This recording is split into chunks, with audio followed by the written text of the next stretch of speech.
She see money all around me. I look like I'm the man.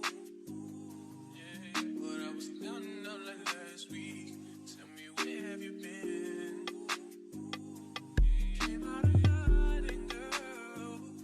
Don't act like I'm your man. Hello everyone, welcome to my YouTube channel. If you are new, thank you for clicking on this video. I hope that you find something useful. If you are returning, thank you for returning back to see what I have for you guys.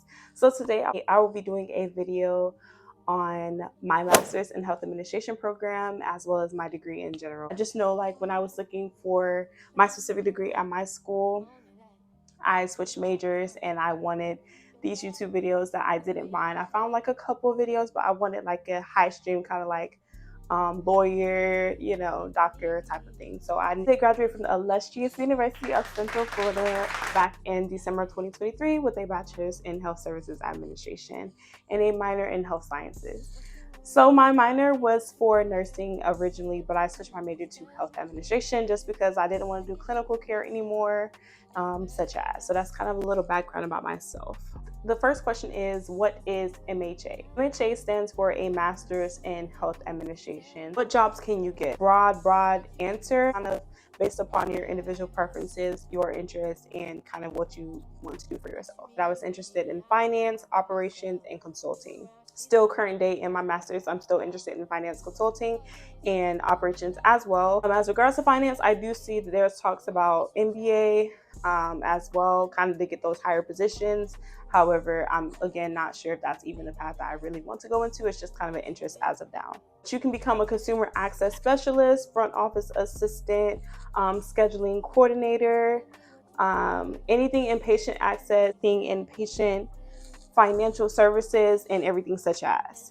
I will say with health administration, you kind of got to be prepared for not the worst, but like you won't start in a higher position with health administration. You just won't. That's why most people recommend those to kind of go into nursing, get their niche in nursing, become an RN, and then switch to health administration, just because you do have that clinical background and you have the administrative background. For myself, I didn't want that clinical experience. I didn't want to do patient care. I didn't want to do bedside care, anything such as. So I just decided to go straight into health administration.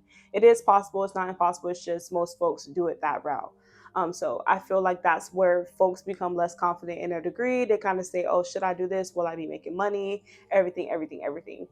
I say personally, what I've learned, do what works for you, do what's best for you, research. What works for you is not going to work for someone else. There's always a job for you in health, administrative or clinical side. You're always going to have a job. You might have to work your butt off in the start, but hard work pays off. Some things I wish I knew before. So there was talk about the master's in business admin and then the master's in health administration. I didn't know which one to do. I see that that's a common talk between people. They do have a dual program where you can take a master's in business administration and health administration dual, so you don't have to worry about it. I will say those tuition costs are quite higher than a master's in business admin or health admin, but you kind of get what you're looking for. With business administration, I'll say if you want to get that degree, that's kind of for something few. Think that later on in maybe like 5 to 10 years you want to go the business route, that's something you'll go into. With health administration, I know for a fact that I'm going to stay in health. I love just the health field. I love the medical field in general, just not clinical, but I still admire that aspect of health. I know I'm going to stay in health. And then even if I decide not to work in a hospital setting, again, those medical sales and pharmaceutical sales is something I can also do. And then I also have on my back burner at 30 going back to law school. So regardless, it's just depending on what you want and what you want to work for. I know personally, looking on LinkedIn, those who are chief financial officers or financial analysts or anything in finance, they have a master's in business administration. For C-suite executives in a hospital, I have noticed that they do have the dual MBA, MHA. So, if that's just something you're going to have to take into consideration, then you will. But it has not swayed me. I'm still taking my master's in health administration. I know what's for me is for me. And, I'm kind of just taking steps as is. And you can always go back to school. Let's be realistic. So what position you currently hold and why? So actually, I just got hired at a new position currently. Woo! I'm not going to say what it is right now. That'll be a separate video just because I have not attended my orientation quite yet. So I don't want to kind of talk about that without getting the pre-knowledge and actually starting the job. I will say It took a very long time and it was a hard journey getting a job, but that's kind of how health administration is as well. So in undergrad, I was required to complete an internship, unpaid, um, to graduate. I applied to 50 places and heard back from two companies. Two companies. And that's switching cover letter and resume to fit that specific company. So it took a little bit of time. Um, but that's just what comes with this degree. You have to be eager, you have to put yourself out there, you have to make connections and network. So with this job, I was trying to have my first big girl job, if you will, before graduating. It just didn't happen that way.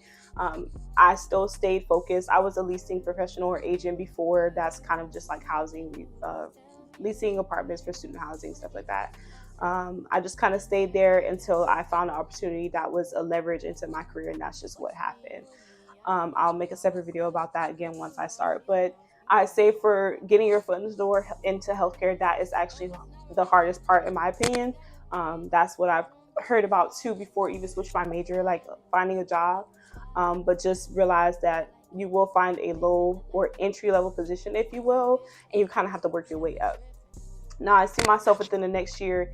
Each year, I kind of want to, take a step up, higher pay, higher position. I don't think I should be sitting at any position longer than a year. That's just my personal goals. However, what works for you works for you. So why did I start my master's? So I actually graduated high school with my associate's degree. So that was 18. I only had 2 years of undergrad.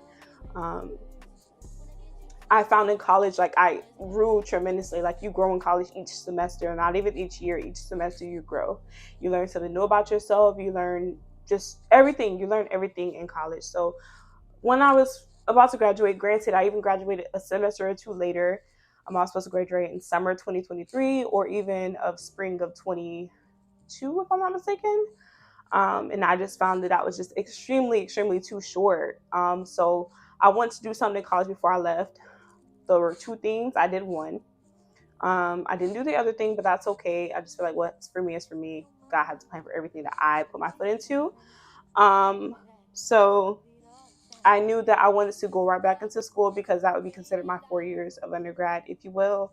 And then I also knew that if I took a break now, I wasn't going to come back because just from going from COVID to dual enrollment to right into college, it's kind of been a fast pace for me. And I don't know what take a break means, or I don't know what no school or not being a student means, just because I'm so used to being stressed and just high, like drive, like, busy, busy, busy. So after my master's, I'm going to settle down, kind of figure out what I want to do with my career, kind of some life changes, stuff like that. And then later on, if I want to decide to go back to school or dip and dabble back into the school setting, student setting, I will. But that is kind of why I did my master's at such a young age, and then right after undergrad as well. Do you have a background in healthcare? If so, what? If not, what made you want to pursue this degree? So this is a big thing again with this program or with this degree. I didn't have background in healthcare, and I did volunteer in 8th grade, but that, of course, I can't put on my resume. So my resume was literally my first job in high school, my job as a federal work study student, and then my leasing jobs. However, when they say critique your resume to match the job description or the job titles, please listen. That is actually a true fact. These systems, they go through AI systems, and I've even been denied by AI. That's okay though. It's a learning experience. I had to have my resume critiqued by someone to help myself. I will say those descriptions, those words, they can be transferable skills. What you learn in your customer service food job, there's customer service in that you can use as leverage for your first job. Leasing, sales, customer service, phone etiquette, dealing with conflict, just all those things are transferable to your healthcare first job. So just make sure your resume is actually a professional, organized resume, and it actually tells a lot about yourself that they can ask in an interview. Also, I've learned LinkedIn. Build your LinkedIn page. Nice professional headshot is your picture. Professional clean slate on your LinkedIn page that will draw people to your page as well. And also connect with fellow people who are attending your institution, as well as those who maybe jobs you're interested in, in the years to come, fulfilling, or just anything you want to see on your feed each day. Go ahead and connect with them on LinkedIn as well. But as far as what made me want to pursue this degree, I kind of already spoke about that. I just didn't want to do clinical care, but I've always been health driven. I've always just wanted to be in the healthcare field, but I kind of wanted to take a new avenue and do administrative work instead of clinical work. Has your background in healthcare helped you complete your courses? I will say, as far as my courses, you kind of learn everything in undergrad or grad school. Grad school is more in depth, I will say, especially with less students in the class, and you kind of are one-on-one with your professor. What do you hope to do with this degree? So I am currently in this role here. I currently want to move up each year, and then by the time I graduate my master's, I want to hold a position in operations or consulting. Again, those are my current interests. However, maybe taking more courses or going through my program, I might find some other interests, or even this new job, I might find some other interests that I'm interested in fulfilling. But I do want to see myself grow. As far as my ideal position, I don't really have an ideal position. The only thing I can kind of see broadly is just C-suite or either sales. I don't have a specific title that I'm interested in currently, but I will say that's kind of how this degree is. Again, you kind of just go and just kind of plug and chug, if you will. And then what does did your daily schedule like with completing coursework and working? How soon are you hoping to complete your degree? So I should be graduating in spring 2026. That is some time now, but again, this is my first semester and this is a 2-year program. So as regards to completing my coursework and working, I've been doing that since dual enrollment. I had a job, I had extracurriculars in high school. I've always been busy. Time management is just key. Prioritizing is key. In undergrad, I worked full time. No, I started part time first, and then I went to full time. Just balancing your work schedule and your assignments. You just kind of have to find your niche. And then for grad school, same thing, full time 9 to 7, and I had class. On my off days, I had class. And then now it's going to be Monday through Friday, straight 8 to 5, 7 to 5, whatever it is. And then if I have class, it will be 6 to 9:50. However, with grad school, it's more flexible, more hybrid. So I have class one week and then not class the next week, or I have class once a week, whatever the case may be. So it's not impossible. I mean, it's just time management again. Get to work, get to class, go home, go to sleep. You kind of have to just be on a tight schedule. I haven't had problems with it. I do get stressed at times. I believe everyone gets stressed. Even if I didn't have a job, I'd be stressed. So it just kind of comes with it. But taking care of your mental health is definitely important. It's not just saying it, it's actually doing it. You have to, go to the gym, exercise. Do I do that? No. What do I do for fun? I study for fun. Yes, I need to take my own advice, but seriously, like, just time managing and prioritizing is very important. Maybe you can't go to this event, maybe you can't do this because you have to do this instead. That's going to benefit your career.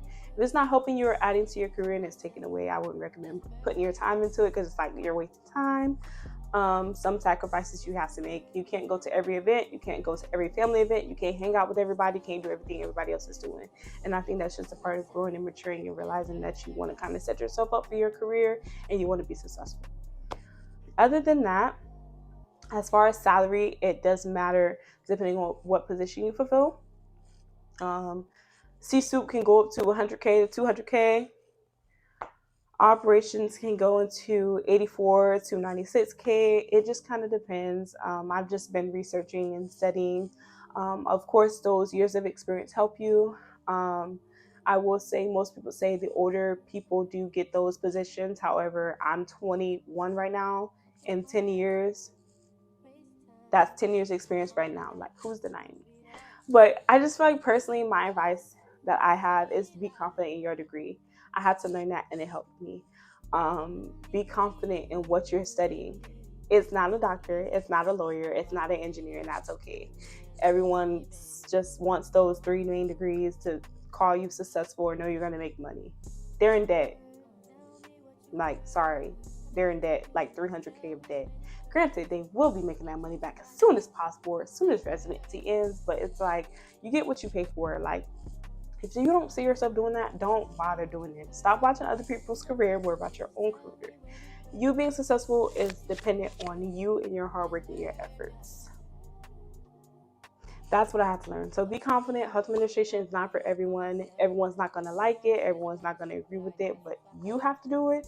you have to wake up every day and do it at that, and you have to pay for your schooling, and it's all you. So who cares what the world or everybody else thinks?